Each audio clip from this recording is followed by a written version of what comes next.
నేను అడిగేది ఒకటే చాలా క్లియర్గా కేటగారికల్గా మిమ్మల్ని అడుగుతున్నాను. పత్రికా మిత్రులు ఉన్నారు, గడిచినటువంటి 3 రోజులుగా చూస్తున్నారు. నేను మాట్లాడినటువంటి మాటల్లో దేనికి రిగ్రెట్ అవ్వాలి చెప్పండి? నేను చేసింది రాజకీయ ఉపన్యాసం, మా కార్యకర్తలతో జరిగినటువంటి ఒక సమావేశంలో మాట్లాడినటువంటి మాటలు, అందులో మనోభావాలు దెబ్బతినడానికి ఇంకో భావం దెబ్బతినడానికి ఏం తప్పుంది చెప్పండి?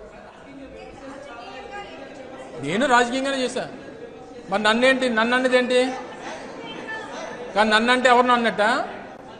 గుడ్ అంటే ఎవరిని అన్నట్టు? కాదు, గుడ్ అంటే ఎవరిని అన్నట్టు?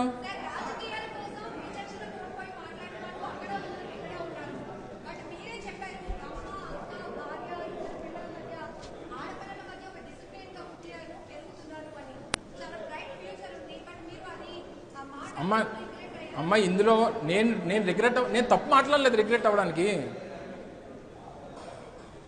వ్యక్తిగతమైనటువంటి పనుల మీద కేటాయించేటువంటి సమయాన్ని నా ఉద్దేశం చెప్తున్నా.